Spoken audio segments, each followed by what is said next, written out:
If you have a partner that has a very nice name, I don't think you even need a pet name for the person. Let's say, for instance, your partner's name is Crystal, or Sam, or Jasper. Like the name already suits your relationship. You don't need to look for pet names. But if your partner's name is something like Nnamdi, okay, Chukwu, Chukwuemeka, that's when you might need to look for a better name to call the person.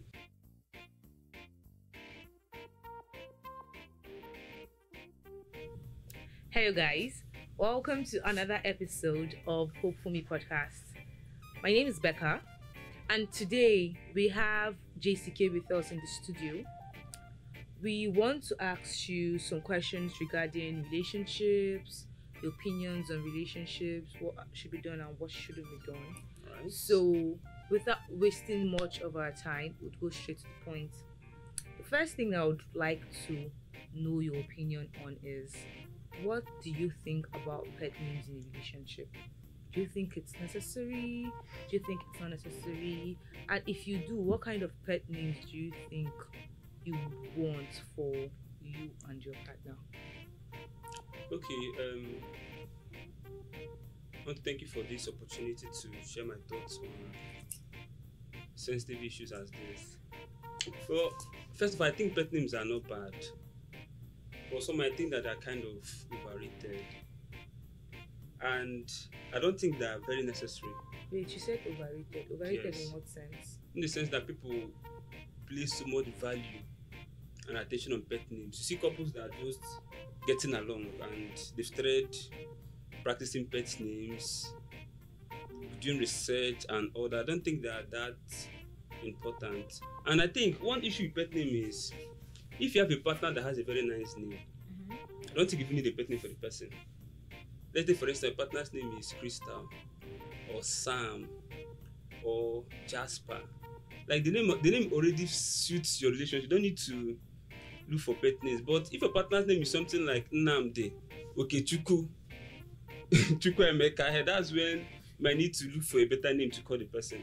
But in some, I don't think pet names are actually that necessary. And when you look at couples in the past, our fathers and mothers that call each other mommy, daddy, mpemeka. Although I don't live by the idea of mpemeka and mamemeka, you realize that they still have love for each other. And I see couples nowadays that have pet names, but due to the kind of friction in the family, the pet names are not even called properly. You see those that call, instead of honey, be like hon, like they don't even mention it properly. Then sweetheart, some we hear something like sweetheart, like they don't even call the names with their full chest again. So I feel pet names are overrated, but they're actually good.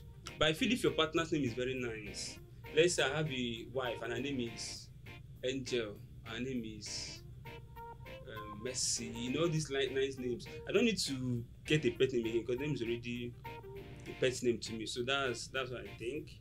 But don't you think pet names are supposed to be something peculiar for only you to call your partner? You said something about your partner having a very unique name. Yeah. You said something about Angel. Well, her name is Angel. Her random friend calls her Angel, and then you're calling her Angel as something to, would I use the word pets? Or yes, some sort of personal endearments, because I feel pet names should be some sort of personal endearment, that only you can use for your partner, and some sort of personal endearment your partner can use for only you. Do you understand? So for you to say that you don't feel pet names are really necessary, are you sure you're Gen Z or are you a millennial? Alright, but I think it's subject to personal opinion, like you said. Having a specific name for a partner is also good, but I don't think that's the focus of relationship and love. Understand? All I'm saying is we shouldn't put in much attention for the actual names. And funny enough, when people date as young persons, they exhaust all the pet names they have for their partner when they get married. Your first relationship, you call him my love. Your second relationship, you call him my heart. Your third relationship, my darling. The fourth one, my all in all. So when you now get married, you've run out of options for names. So I feel like we shouldn't have much. Shouldn't be an issue. Shouldn't be an issue. If your partner has a good name, call him or her by that name. Maybe the person feels like he wants or she wants to have this special name, still okay. But the funny thing is, most pet names you call your partner, your neighbor might be calling his or wife that name. Because I'm not the only one in Nigeria. In fact, most families call their partners honey honey. So there's no, I don't think there's the uniqueness is not really as we think it is, but that's okay. And for me personally, pet names are overrated. And if my partner wants one, I would give her one. But I don't think it's something I would want to put in much effort into finding. So that's it. So pet names are subject to personal opinion. In his opinion, they are overrated. If you ask me, I think they're actually necessary. But then it's up to you to choose if you want to have a pet name for your partner or if you want to just retain your normal names. But the most important thing is the fact that you all have to be in actual love with each other. Exactly. So thank you for that contribution. I think we'll move on to the next.